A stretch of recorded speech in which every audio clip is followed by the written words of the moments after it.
Hello, everybody, and welcome back to the 30 something podcast. It's been a good few months since our last episode. We had a nice little break.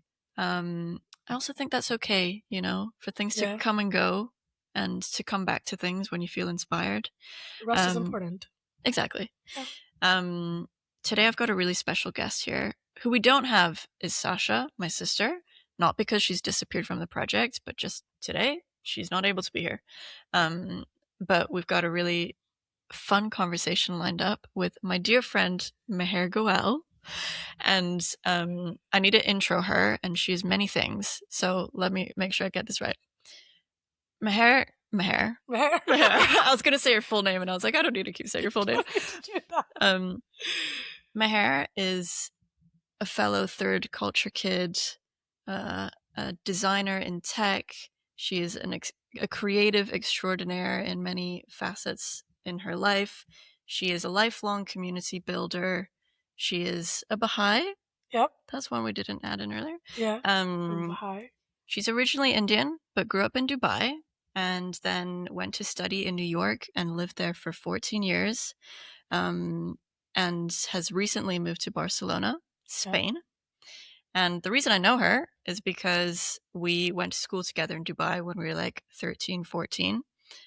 We're super, super close back then. And then life kind of took us different ways. And we kind of reconnected like 3 years ago. Yeah. Reconnected in a deep way. And yeah, now super grateful. Which is not that surprising to me because I think we always had a deep friendship, even for 13-year-olds. Yeah, exactly. So now, even though she lives in Spain, we get to see each other fairly often because she comes to visit Porto. Mm-hmm. And yeah, is there anything else to say about the intro? I want to share your star signs. Oh, yes. I thought it would be fun to share star signs for anyone who cares. And in case, you have something to tell us about our star signs that you know more than we do. But yeah.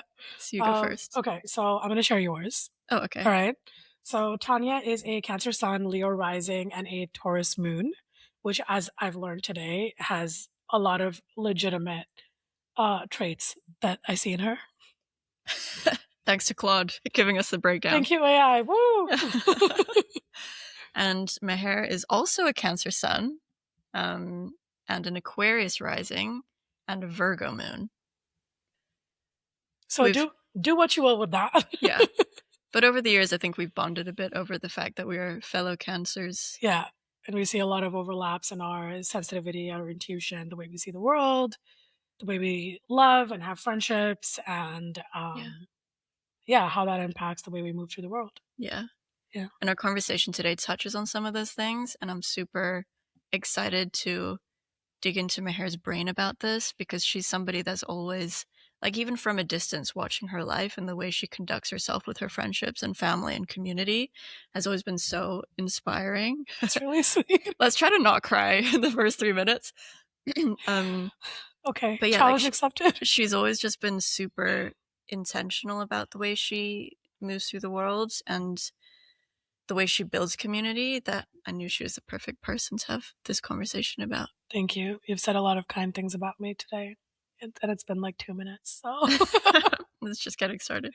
Just getting started. But on that note, let's talk about what we're actually discussing today. Yeah. So I guess it's a combination of the fact that both of us have moved cities recently, within the last year, and essentially had to start from scratch. And we want to talk about specifically what that means in terms of community and friendship building, and kind of what community building looks like in this day and age for people like us in the kind of Westernish world, with Eastern backgrounds, and with different types of upbringing around community. And how to be intentional about that, or what challenges we've faced. Yeah, who's gonna help me move my couch? Exactly. What a great title. Who's gonna help me move my couch? But I think I moved from New York to Barcelona 6 months ago, a little over 6 months ago. I was in New York for 14 years, as Tanya shared earlier, and I moved because I was forced to move initially, and then it turned into like, making lemonade out of lemons. But 2 years ago, because of immigration reasons, I was forced to leave the US. And then I spent the last 2 years being nomadic and trying to figure out where to live. And, in like true Aquarius rising fashion, I like had a list of organized ways of like how I would choose the city, explore different places, you know, Yeah, very you were in very tune. systematic about it, actually. Yeah, I was, Yeah. like, very systematic about it because I needed some order in all of the chaos of, like, suddenly getting uprooted. I think realizing that as a third culture kid, there's, like, an innate ability that you just end up learning over the years to be able to do this and have the skill set was a comforting factor, but also humbling at the same time because it's not a muscle you actively by choice, or I don't, exercise as much. So yeah, I ended up picking Barcelona or Spain. In many ways, I think Spain picked me, but here I am now and starting over without moving for work or a partner or school. And that brings its own set of unique challenges. Mhm. Yeah, and I guess my story was oh my god, like, not to get too into it, but I was living in London for 7, 8 years and working remotely there. Um, had a whole community of people there, had a long-term relationship there, had a career in tech, and I kinda hit if you've seen any of the previous episodes, you might already know this because I can't seem to stop talking about it, but I had this weird, moment, epiphany, I don't know what you call it, where I realized, like, I just wasn't on the right train, and there was a lot that needed to change in my life. So that involved moving cities, so coming to Portugal. It involved ending a long relationship. It involved retraining in a new career. So now I've retrained as a coach. Um, and yeah, and also leaving a community behind. So, like, I didn't move for anything in particular except to start over Yeah. in a way. Um, so I came to Porto, which is where we are now in Portugal, about a year ago. And again, I came with, I didn't know a single person. I had a place to live, which was a good start. But it's been a process for me trying to settle down here. Yeah. I think it's interesting that you chose starting over, and I haven't felt like I chose my starting over. It is something that I fully embrace now, and I don't think I would have chosen it if it wasn't forced on me. But I think sometimes the best things in life are Forced. forced on you, even if you don't want them to be. Yeah. If you do, like, you need the courage a little bit, but I don't think I realized until now that like you had the courage to pick this for yourself, knowing that it was possibly going to be extremely difficult, which I Mm. really admire. In a way, it didn't feel like a choice. Like, it was Okay. a choice, but it felt like the universe was pushing me, like forcing me to In make this that way. decision. Yeah. Mm. Um, but yeah. But are you Forced. pleased that you've been forced into this a little Yeah. bit? I don't think I would have chosen this version of my life by choice, like I said, but I also think that it was needed in a really big way, like to shake things up and to offer me a perspective on the world and people and partnerships in a way that I haven't seen before. I think it's better for my nervous system. I think it's going to like already better for my health. Of course, there's still a shock element. I lived in New York for so long. I had such a rich community there, and I love those people so deeply. But moving has given me an opportunity to see those friendships in a new light, explore them in a new way, make them deeper from like different angles, but also see what it's like to be in discomfort of building that from scratch. And like, where do you go? Even as a lifelong community builder, where do you start? How do you meet people? And it Yeah. like made me wonder when you say like you're starting over, when do you know you've started? Like Yeah. what marks what's like, nail in the coffin? I don't know. Like, what's the Yeah. saying of like, okay, I've started now? Like, what is that for you? That's a really good question. But before you say that, I want to say, like, you were talking about missing New York. Yeah. The way she misses New York is so palpable. Like, we watched The Devil Wears Prada 2 the other night in cinema together, and there's like a lot of like shots of like just the view of New York, and I was like holding her hand, and I could just feel her next to me going, like I just I like don't think I noticed how I often I over do that. empathize. I over empathized with your sadness. Anyone who's watching this and is a New Yorker, you know the feeling you get when you're driving from Brooklyn to Manhattan and you just see the entire skyline on the Brooklyn Bridge. Like, come on, that feeling. Yeah, Yeah. you can't put money on that feeling. And when you see it on screen, you're just like, damn. Yeah.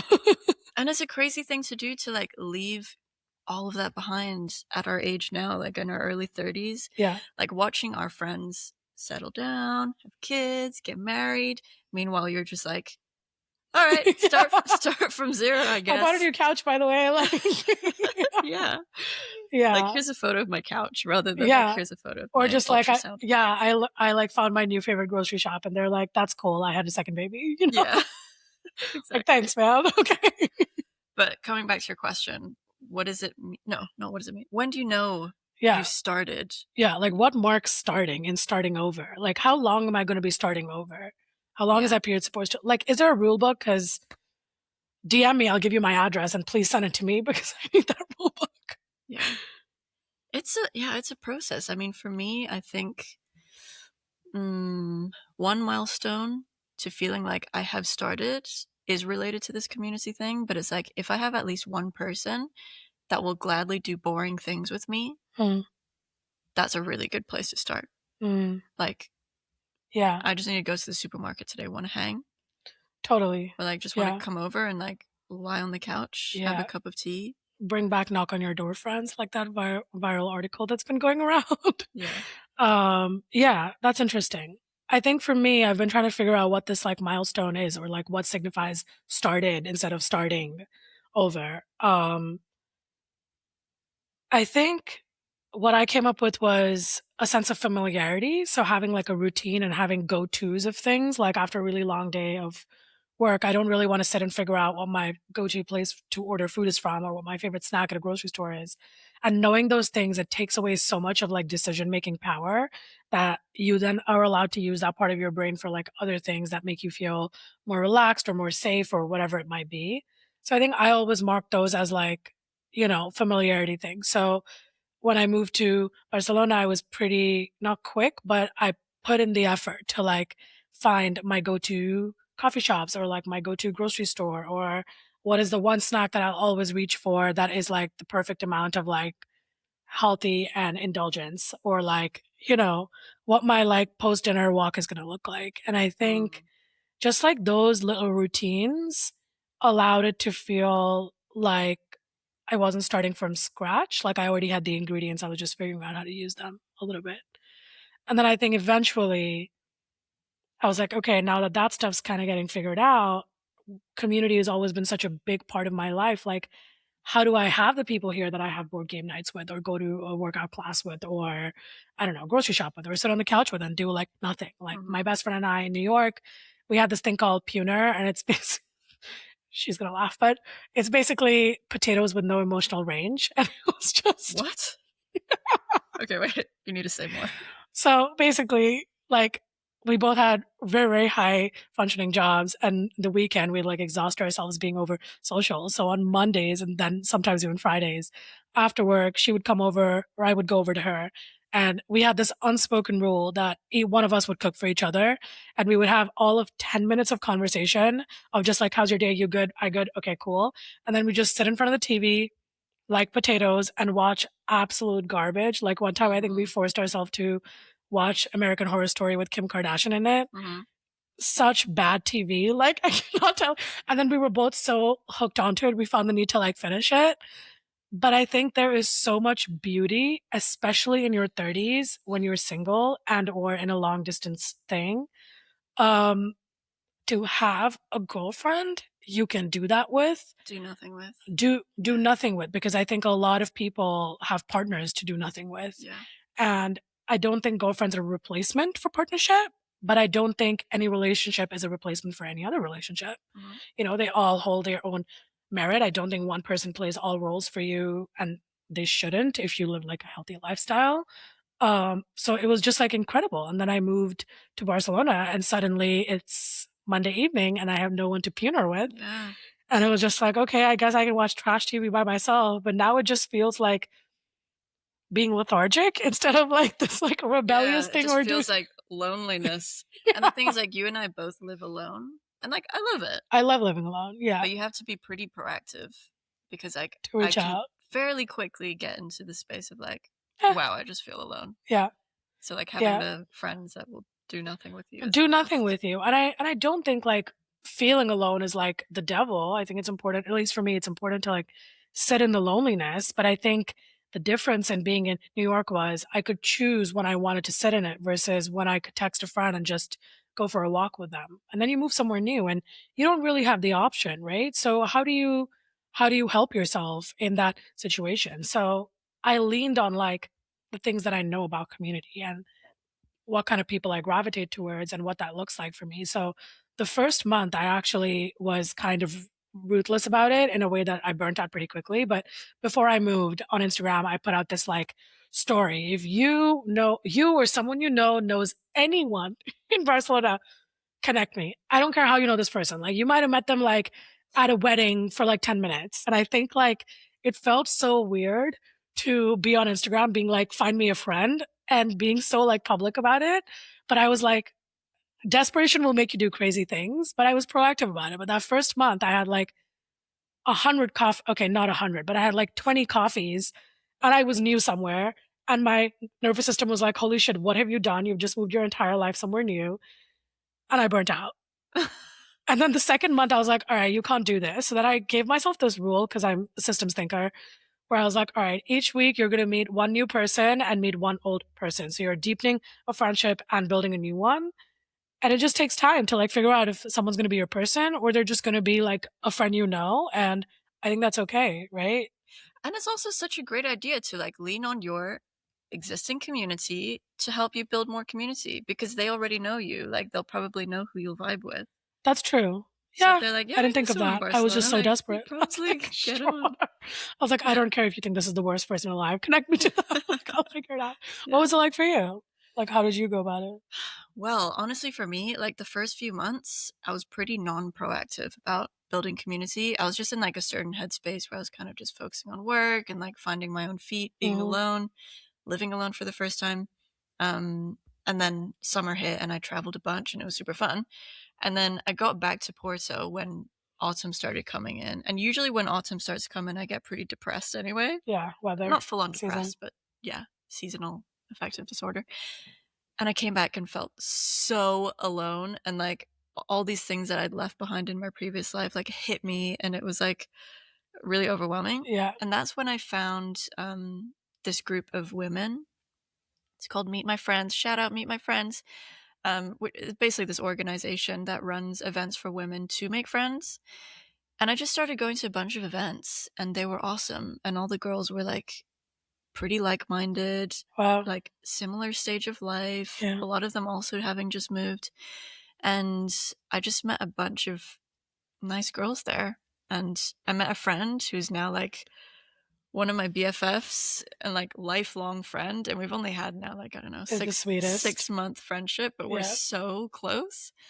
Um yeah, so like that's what it took for me. And then obviously like from those people I met, I would meet more people, like friends of friends and things like Yeah. that. So now I'm pretty socially fulfilled, you know? Yeah. And I can't say it's been super difficult once I found the courage to just like say yes, put Mm. myself out there. What do you mean by saying yes? So I have this life motto. I have this life motto lately, and my existing friends will probably know. The motto is not no, which just means like someone Gotta says love that. and someone's like, "Hey, you want to do this stupid thing or you want to do this like crazy thing that'd be really fun?"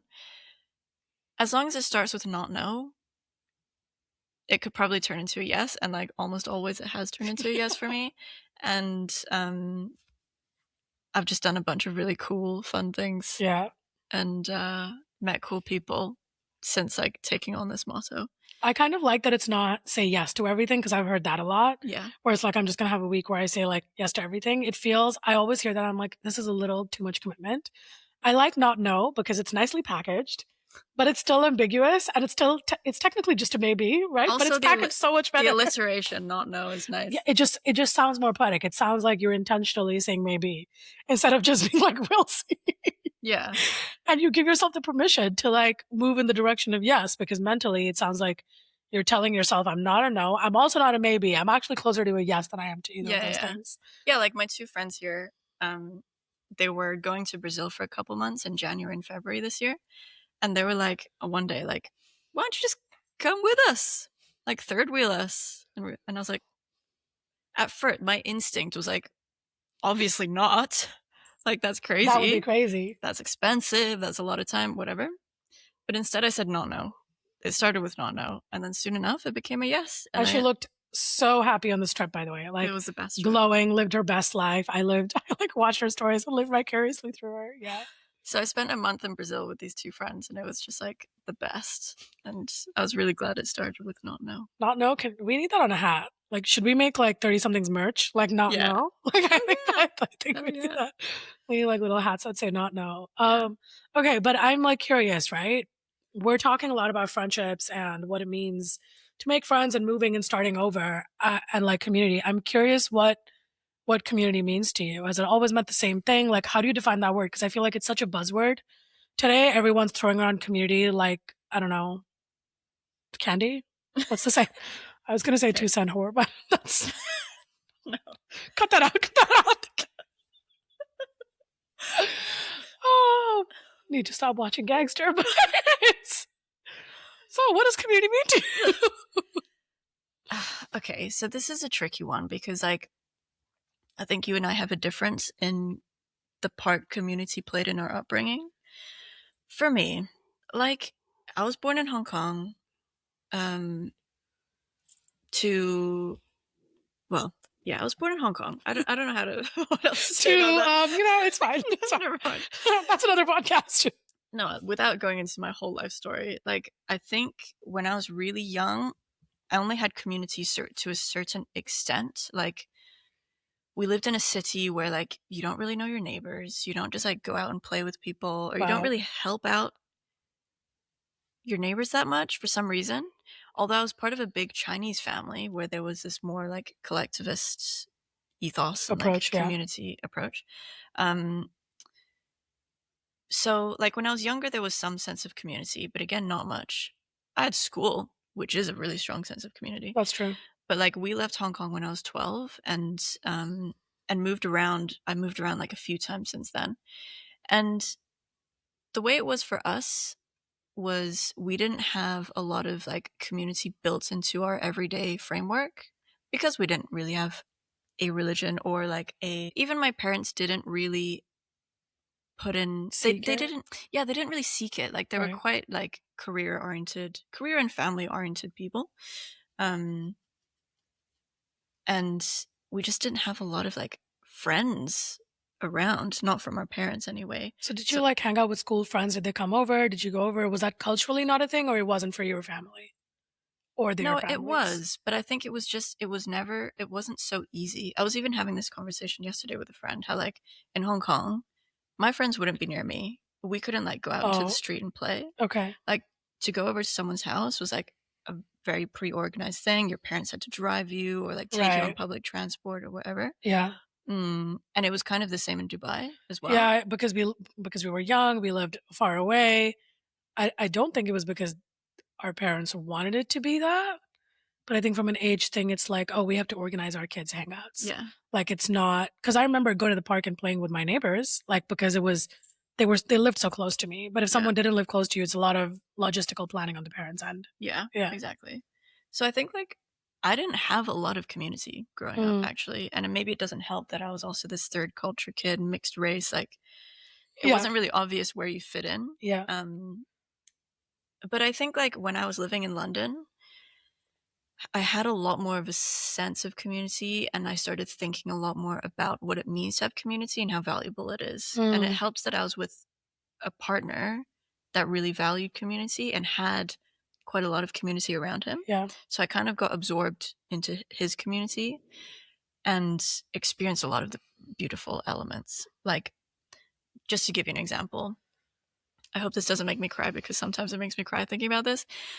Like, he at one point had to do a pretty major surgery, and without going into details about that, like, it was pretty significant and scary for him, for me, for, like, his loved ones. And when he came out of that surgery, his friends had, like, organized a food rota, like, independently, like, in a spreadsheet, blah, blah, blah, So a sweet. food rota, and, like, every day someone would visit with food, even for me. Like, I could have cooked. Yeah, I was there to help him, yeah. but they all just, like, banded around and, was there to support, and, like, that is a very small act of community, Mhm. but it was so touching to me, Yeah. and that's just an example of, like, And you say it's a small act, but there are people who might be, like, listening who it's, like, the biggest, grandest thing, you know? yeah, And I think it's so beautiful that you were able to see that, and it's interesting for me to hear you say that London was the first place that you potentially seeked it out, because I've always remembered you, even when we were in, like, middle school, I remember you being such a central part of our friend groups, and so good at initiating, like, there was, like, what was it called? Team Beach? What was it? oh, the beach team. The beach team, right? Like, there was a whole group of friends in, like, middle school. Every weekend we're at the beach. A lot of them lived closer to the beach too, but, like, Tanya was such a pivotal part of that group from what I remember. Or even in school, we had, like, a different creative group. Like, I remember you being a really integral part of these, like, little communities. Granted, they were, like, via school, so maybe it's a little bit different, but it's interesting for me to hear that you only, like, noticed your own craving for it, or, like, your need for it in London as an adult in your 20s, because I always viewed you as someone who it kind of just, like, naturally you wanted to be part of it and were good at initiating and, like, cultivating it. Interesting. Yeah. I mean, I think, like, it's part of who I am to want that. Mm. Like, I think I have the drive for it, and I probably always have, as you said. Like, maybe I didn't recognize it, but I think I just wasn't, brought up with the framework for it, or, Mm. like, the habit for it even. So it just had to be something that over the last several years I've had to reflect on more deeply Yeah. and be more intentional about as well. Right. Mm. In contrast, though, what about you? Yeah. In contrast, for me, I am raised in a family. I'm Indian, and raised in a family where community has always been really important. Both my parents are, like, very much community builders. I think my mom more so than my dad, and then my dad caught on as well. Both my parents are Baha'i, and I think being Baha'i is you also generally have this innate responsibility or drive towards service to your community as well as the greater good of this world. So I think I kind of grew up in Dubai. When we moved there, I was 10, and we lived in this building where there were, like, I want to say, like, 15 to 20 floor homes per floor, and I think on my floor alone, I was friends with, like, 5 people, and their families were friends with my family, and two of those girls I'm still really close to.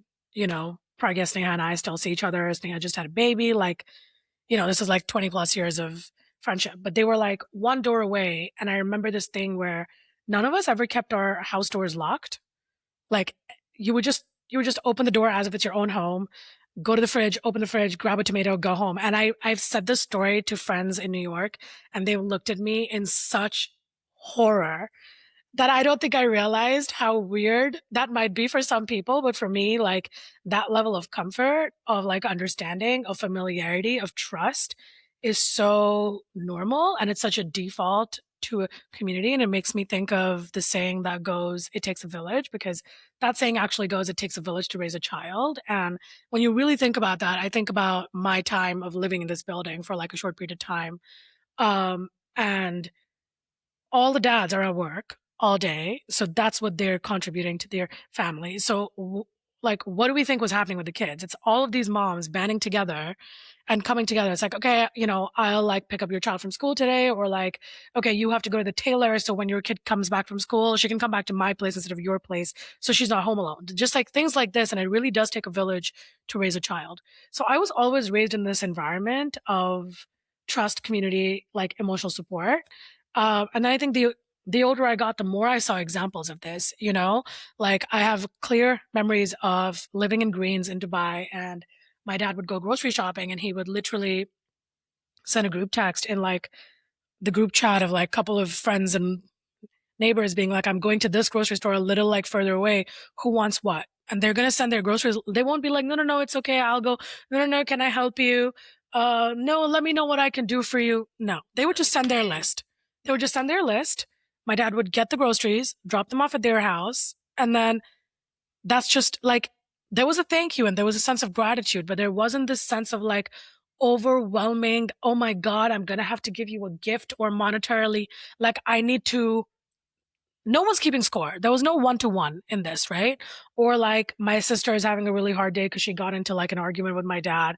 One of our other, neighbor friends who's close with us was like, okay, let me take her for ice cream so she can like shake this off. Like there's this aspect that you are the children of each family, like children are the community's responsibility. Yeah. This is You so know? nice. Yeah. And I think there's such beauty in that. And then there's a stark contrast from that and then me moving to America when I was 17. New York's different than the rest of America, I'd say, but just like moving from a collectivist culture to then moving to a one that's so deeply individualistic in the sense that even in America or in the West, there's been like a lot of chatter about like inconvenience is the cost of community or the other way around. Community is the cost of inconvenience. No, it's good. Yeah, Inconvenience is yeah. also community. Is that no? Community is the cost of inconvenience, right? Like there's no inconvenience is the cost. Okay, no, I said it right the first time around. Okay. Anyways, but like this entire like thinking is so prevalent in the West that for like a second, I also have to sit and be like, is it even inconvenient? Because what you get out of it is priceless. But then I'm putting a price tag on the impact of community and looking at community through this lens of like capitalism, which is such a Western concept. Anyways, to go back to my background, I was I was raised in a very community oriented family, which then my struggle was personally, how do I build that for myself? Because it was always sort of handed to me. It pre-existed. So when you move away and you have to do this on your own, no one's given you a rule book. There is no framework. So like you don't have one because you weren't shown an example of it. I don't have one because I was never shown how to build it from scratch. It just pre-existed for me, right? So then going into my 20s, I was sort of just like, like what do I do with this now? And that's sort of where I mean, I don't think I had a framework in my 20s because I moved for like college. You go to like, you move countries. I moved to New York. I went to Parsons, made a bunch of friends there. Like it's like the easiest way to meet people, right? Sorry. Um, and after college, then you go through this, like, it's like everyone has to go through this. You go through this like unbecoming post college, your friends sort of drift away and you build new ones, etc. That's one moment of like turmoil. Then you go through the same thing around 27 for some reason. I think it's just I feel like my whole 20s was turmoil. turmoil, yes. Well, like the idea of like, I don't have a friend group or like, I don't have this community, whatever. But I think it's also partly because it takes you time to get to a point of like admitting what you care about. And then comes this in the West, there's this idea of like, in our generation, this idea of like boundaries. And I have to like protect my peace. And the cost of that is severe loneliness and just selfishness. Like it makes me so deeply sad to see people who crave belonging and community, but stand in their own way because of their boundaries. Like an example of this is, um, I was having a gathering. My dad passed away 3 years ago, and a year into him passing, I was hosting prayers in my house, to like commemorate him. And I'd invited a bunch of my friends. And I remember inviting one of my friends who I wasn't super close with, but, would have liked to be, I guess. But this friend is an atheist. And she basically got back to me and said that, oh, I don't think I can make it because like that is against my belief system and I can't come be there. Right.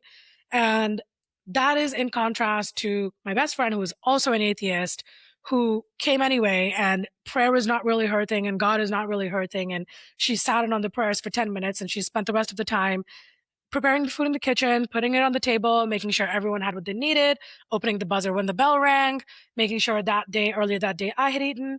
And it just brings me to tears to just like think about this too, because there are so many ways you can show up for people and show up for your community that are while keeping your boundaries and your sense of self still intact, right? Like how many times have I wanted to cancel on a friend's birthday thing that I'm not super close with because I've already done too many social things. I'm tired. New episode of my favorite show is out. And I'm like, oh, I'm just gonna say I'm like really tired. And so many times I'm like, you know what? Just go. Yeah. Just go and just show up as you are, show up for 30 minutes, show up and say like, hey, I look really exhausted. It's because I am, but I just really wanted to be here and show up for you. And I'm so happy to see you turn another year. Yeah. That's like, that's it, right? I feel like boundaries has become this like catch all word for discomfort and lack of commitment and flakiness and not wanting to be honest about how you feel to people and not wanting to be vulnerable. It's like, okay, I don't want to go to this thing because I'm socially uncomfortable. That's my boundary. Okay, I'm tired today, so I don't want to make an extra meal and just drop it off to my neighbor's house. Okay, that's a boundary because I got to protect my peace and take care of myself and self care. And I put these all things in air quotes not because I don't think they're important. I think they're deeply important, especially growing up in a culture where the lack of boundaries was so prevalent that there was like the line between where you start and someone else, where you end and someone else starts is so blurry that it creates this like lack of sense of self. So I do see the importance in boundaries, but at the same time, I think we have normalized using it as a catch-all term. Yeah, you can't call everything a boundary. Not everything is a boundary. Like you're just uncomfortable, and that's okay. And it's better for you to be honest with yourself that I'm just uncomfortable and I don't want to do it, and still not do it, than say this is a boundary of mine because now you're living in a cage and a prison of boundaries of your own making. And I think it's just like it's interesting how many people do that to themselves and they pride themselves on this, but they're deeply lonely and they crave community. And it goes back to that saying, like everyone wants a village, no one wants to be a villager. Yeah. But that's real. Like sometimes you're going to have to be kind of tired and annoyed and maybe anxious and take 2 extra trains to get somewhere. And that's okay. Like that's kind of part of life. This is how humanity moves forward. So then coming back to this phrase of everybody wants a village, but Yeah. nobody wants to be a villager. This is like an idea that's been going around on social media, modern social media, Yeah. some modern critique on individualism. But it kind of comes from this African proverb of "it takes a village to raise a child," which is Mhm. what we were saying earlier. And yeah, do you want to explain like the idea of this phrase? Yeah, I think like on socials, the way it comes across is, everyone wants to be part of a village where they reap all the benefits of a village, which is like community support, having someone they can call on, having friends you can puner with, whatever. But no one wants to be the one to initiate it, or no one wants to be the one to actively contribute to it. Like you want all the benefits, but when it comes your turn to actually act in accordance to the unspoken rules of a village, you don't really want to do that. And I think an example of that is, like going back to your example of your partner getting sick, it's like you were part of this village and the villagers were doing what a village does. But imagine in return if one of those other friends had the same or like needed help to move their couch and none of the people showed up for them. It's like, okay, everyone reaped the benefits, but no one is actually doing the same. And I don't think this means obligation. It doesn't mean if someone does an act of service for you, you must do an equal act of service for them because there's no score sheet, right? I think it's more about this idea of what do we owe each other? We owe each other everything. Like that is what we owe each other. We owe each other decency and humanity and a sense of showing up. Yeah, it's like the understanding that if the time comes where you need me, I will probably try to be there for you because that is the value set Yep. that we share. It's not like you do this for me, I've got to repay you in some way. Yeah. But I think there's a conflict between our like intrinsic value of needing belonging, Yeah. needing people, needing purpose, needing to be useful, and also these values that we've are maybe somewhat intrinsic, but also maybe inherited by culture, Yeah. which is like time is money. I've earned what I have. Work hard, play hard. Yeah, or like, or it comes back to this exchange thing. It's like if I give you something, I don't want to make you feel like you owe me. You owe me something. Or like I have to thank you for it in some big way. And I'm guilty of this too, where a friend does something really sweet for me and in my mind I'm like, oh my God, I like want to bake them a cookie or like, I don't know, I want to give them something back. And I have to always scale back and be like, okay, what is your motivation of doing this? Is it to like thank them? And I think gratitude is beautiful, but when gratitude comes from a sense of like obligation or overindulgence. I'm not sure what the word is when you like feel like you owe them this thing. You're like, oh my God, they did this huge big thing. Like, I must say I'm thank you in a grand gesture. Whereas, like, you just say thank you and you mean it. And it's so sincere that the other person's like, they meant it. And that's good enough. And then if you happen to be baking brownies, bake an extra batch and give them some, that's cool. But it's not the expected secret way of saying thank you. Mhm. And I think that's really, I think this is an Americanism that I've probably picked up where you like, say thank you to your friends with some kind of like monetary or equal gesture. Mhm. But like I think about the East and like my dad picking up groceries for our neighbors or my mom, cooking extra when her friend is traveling so that her kids and her husband don't have to think about food because they're young and working and whatever it is. They're not expecting a 1-to-1 ratio to that. There's also not some big grand, oh my God, you saved my life. It's just what you do when you live in a community. And it doesn't even have to mean that these people are extremely close. And I think that's something else I'm guilty of, which is that someone who does this for me, I must then keep up this very close friendship with them. Mhm. That you only do this for very close friendships versus you just do this for a community. Like Yeah. I'm traveling, I'm just going to give my neighbor my key. They're going to water my plants. We don't really talk to each other beyond watering of plants, seeing each other in the hallway, exchanging salt and sugar occasionally. Yeah. And that's okay. Yeah, like sometimes doing these favors is a bid for connection, and that's fair, and that is a good bid for connection. Yeah. But it doesn't always have to be, and you don't always have to read people's generosity or favors Hmm. as that. Yeah. But it is difficult in a culture that tells you there's an exchange for There's an something that you exchange. get. Yeah. But I think if we adopt that kind of thinking into our community building and friend making, it's really easy to isolate yourself. Yep. Because if you can only accept help if it comes with the burden of the inconvenience of having to return the favor in some Yeah. direct way, and it better be quick, otherwise they're going to be pissed. Like, that's never going to feel good, and it's Yeah. never going to feel good to receive help. Hmm. I think the more you can just embrace help as an act of Yeah. love, whether it's from someone Yeah. that you want to build a friendship with or not, um, then it also becomes easy to give without feeling like you're burdening someone or expecting something in return. I think it also like you don't get a medal for being the villager, but not being the village.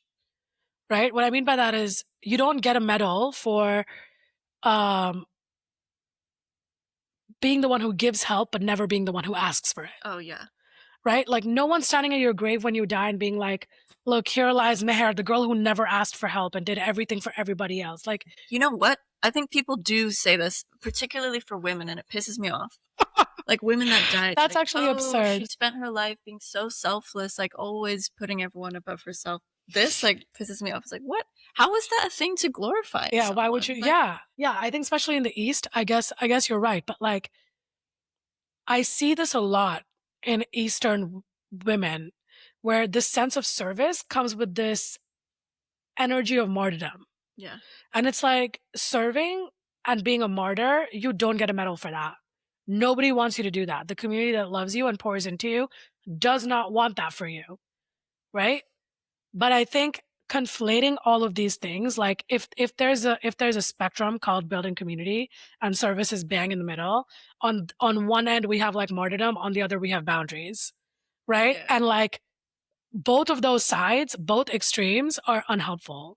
Yeah. You got to find a way to sit somewhere in the middle portion where you're like, I can be of service but also take care of myself and also ask to be taken care of when that comes around, Mhm. right? Like initially with my friend who would like cook for me on Mondays, that started because in therapy I realized I missed these kind of friendships where you can just ask a friend to do something for you and take care of you without feeling like you need to return back this like big favor. So I went to this friend and I was like, I discussed this in therapy. Would you be that friend for me? And I remember just how hard it was for me to just do that because it felt like being like, here's my heart, take a shit on it, just Mhm. like, but she was like, oh my God, yeah, want to come over on Tuesday? I'll make you food. And like, then it just kind of became this thing that we did for each other. When she was having a hard week, I'm like, I'll cook for you, or she'll cook for me. Sometimes we cook together. And it just became so normal. And then eventually we just did it for other people around us. And it was like, it's not that we weren't doing it, but that the system became so normal that it You didn't build a little feel. microculture of that being okay. Yeah, Yeah. exactly. I feel like I've built that with friends I have here in Porto, and it hasn't felt super natural to me, but, like, I'm at a stage in life where it really aligns with my values, and I'm, like, kind of okay with it. But, like, for example, I have a dear friend who so basically I had to take out my IUD contraceptive coil, TMI, but anyway, a few weeks ago, and I was really struggling to book the appointment. Yeah. I don't know what it was. It was just like I hate life admin. Maybe I was kind of dreading the procedure and whatever. And my friend knew that I was struggling with it, and she was like, "Let me just book it for you." And at first I was like, "No, like Come I'm not on. gonna I'm an give to you. adult. I could Yeah, do I can it. do this. I'm not gonna give you this super lame, boring task that you have to do for me, like you're my Yeah. mom." And she's like, "Totally happy to." And at some point I was like, "You know what? That would actually really help." So she like called she found an appropriate clinic. She called them up, gave them my details. Oh, She already knew like most of my details from heart, which is by heart, which is crazy. And real one.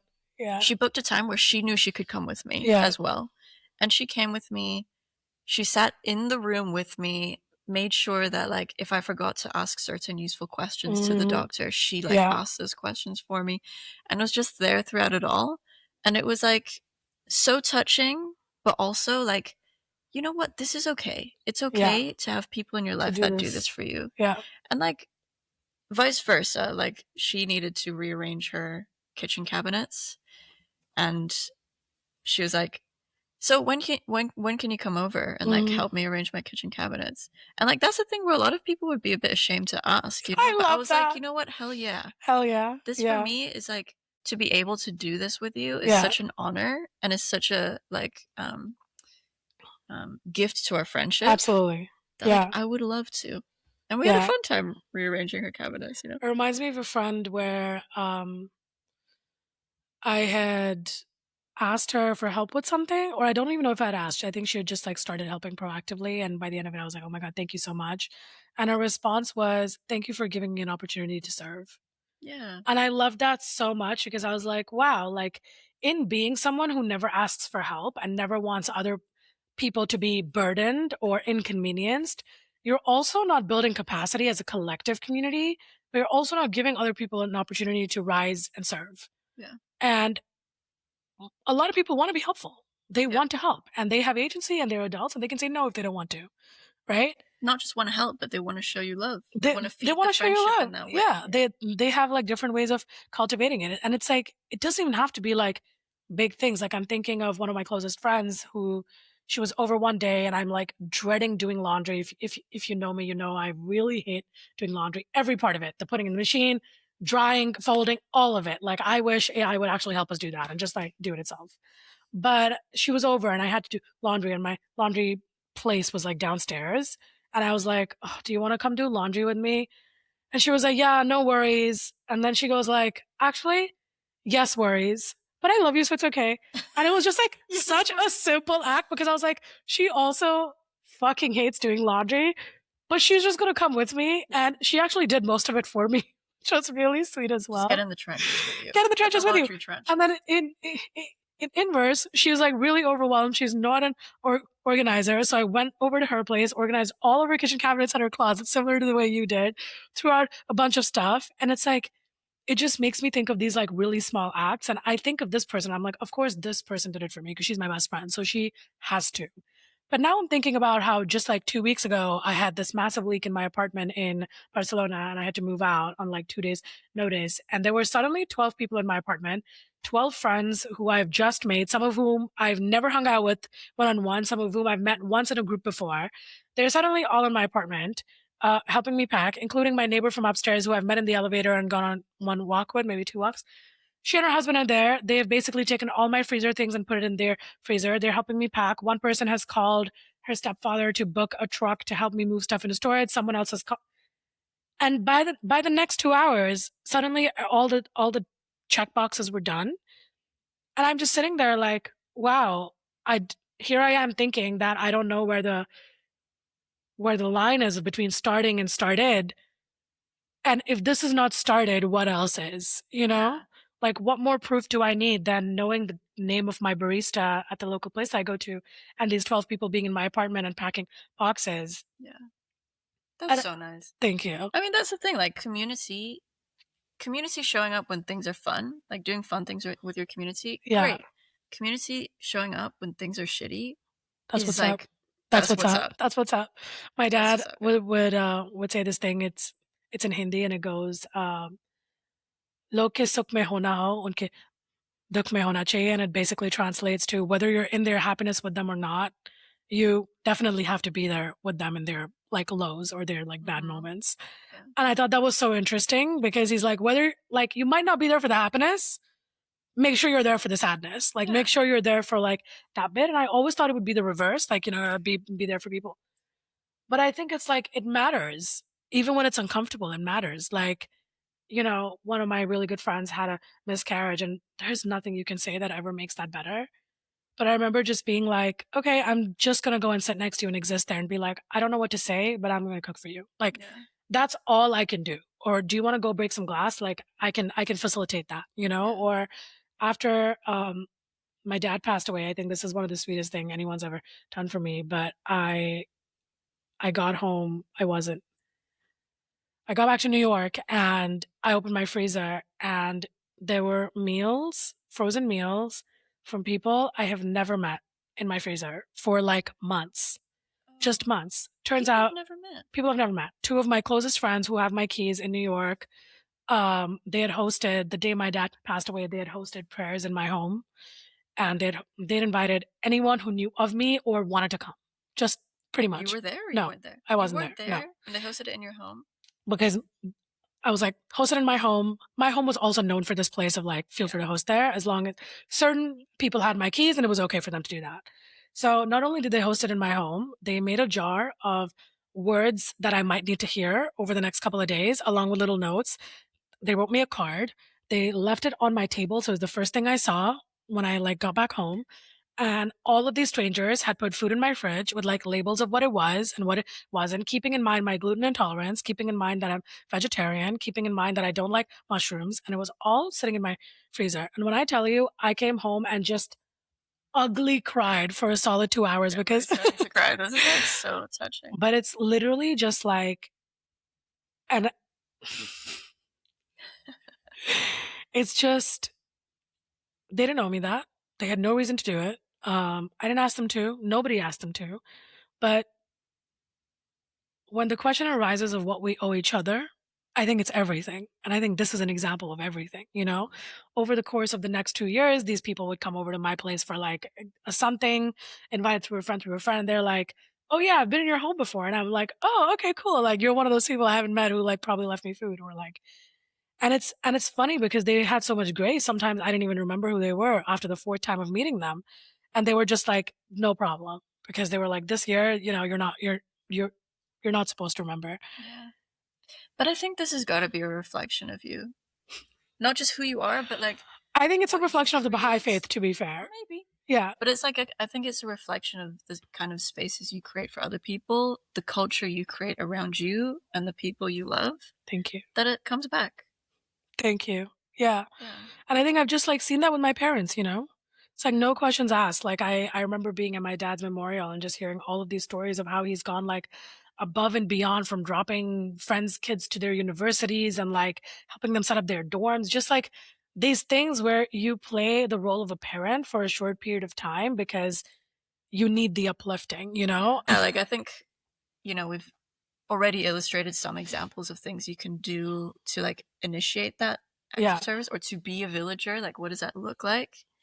It could even be as simple as, like, someone whether or not you're close with them, if they're like, "Oh, yeah, I'm moving house," you could just say, "Do you need help?" Yeah. Like, I do this a lot Do you because, need like, help? moving house is, like, the boringest shit, Yeah. but it And is you're so so tired. helpful when someone is there to help Yeah. you, just to Yeah. have extra Absolutely. hands. Yeah. That's just like, "Yeah, do you need help?" Yeah. And often when I ask people, they're so surprised I asked, which is a little sad.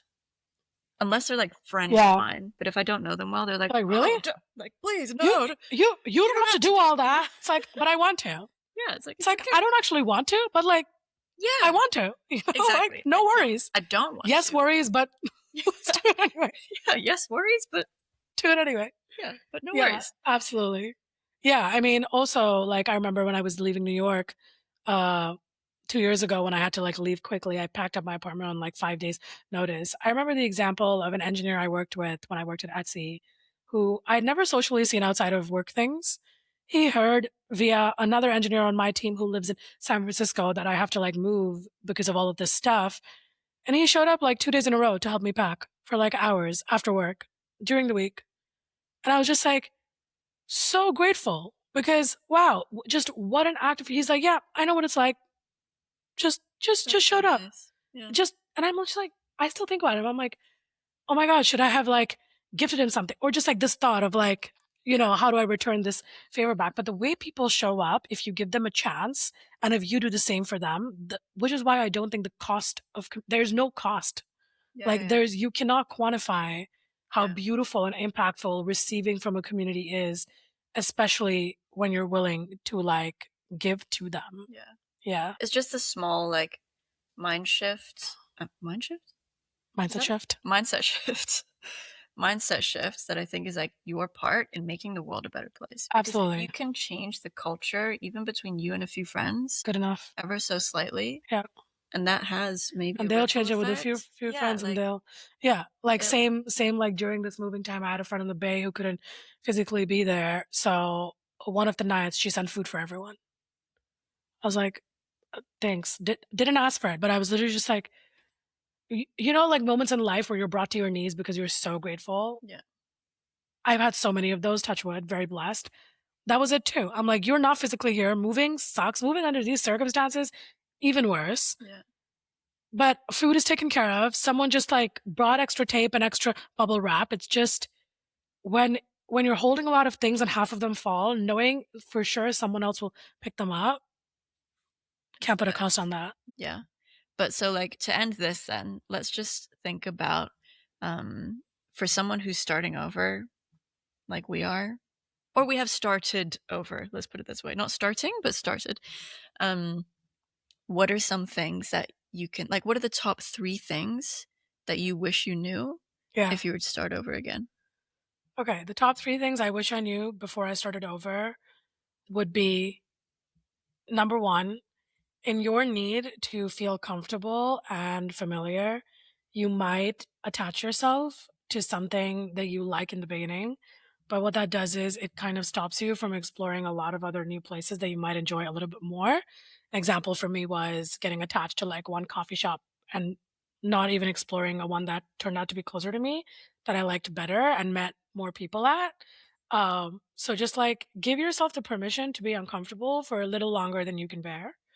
I think number 2 for me will be everyone you meet, keep note of them. I've done this in my career a lot too. Then the first like 90 days at a new job, I keep a Google Doc of insignificant one-on-ones I've had with people and the silly things they've told me from vacations they're going on or plants they've potted or their children's name and their dog's name. And then when I talk to them again in a couple of weeks or months, I ask them, how's that vacation? How's your child? And how's that plan? And to them, it feels surprising that you even remember. But I think the the small interactions is how you can actually like remember someone and know them on a level that can eventually be deeper, which takes me seamlessly into my next point, which is small talk is okay. I'm someone who loves a good DMC, deep, meaningful conversations for those people who don't know.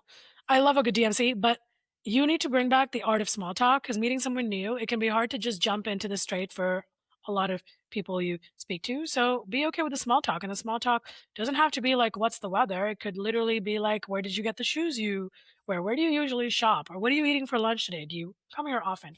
It can be questions that still have curiosity, but aren't, what is your deepest, darkest trauma? Those are mine. It's really tempting to go there, though. Yeah. I mean, that actually ties to the first thing on my list. So I think the top 3 things I would love to know if I was starting over again is number 1, it's okay to ask really intentional questions when you meet Mm, people, even if it comes across a little weird.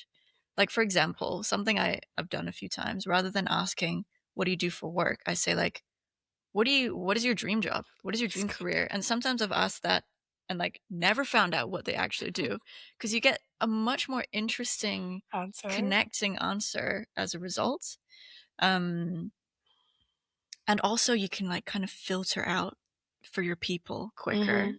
If the second thing is adopt the not no motto. Like, say yes to stuff that, like, maybe you're like, "Ah, I don't know where this is gonna go." Or a friend asks you to coffee and you're like, "I don't know if this is gonna be a deep friendship, but, like, let's go in with no expectations." Or even on dates. Some of my So real. best dates are just people that I'm like, "I'm not sure, but not no." Yeah. No, no. Um, Good dating tips. yeah. And finally, like, be the one to make a gesture if you want to befriend somebody. So, Mhm. for example, like, there were a couple people that I wanted to be friends with. I didn't know them very well, but they happened to live next to, like, a Chinese shop that I like to go to. And when I went to the Chinese shop, I decided to buy them some stuff, like some of my favorite childhood snacks and things. And I called them up and I was like, "Hey, you guys at home?" And they're like, "Yeah." So I just, like, came over to their house and dropped off these snacks. It's a very easy, small That's gesture, so but I think sweet. for them it was, like, a big gesture, and I Yeah. think they got the message that, like, I was putting my heart Olive out there. branch, Yeah, yeah. like, "France?" So yeah, those are mine. I really love those. Those are really, really good ones. Thanks. Yeah. I hope you guys are gonna adopt some of these, or if you have new ones, share them with us below. Please do. Give us a comment. We'd love to know what's going on in your life. If you're starting from scratch, tell us a story. It's always Yeah. interesting to know how people are coping with these big life changes. And it's just good to know that we're in good company, you Yeah. know? Yeah. Yeah. Alright, guys. Thank you so much for listening, and Thank you thank you, for Meher, watching. for Thanks for your having amazing me. company. Thanks for having me. Bye!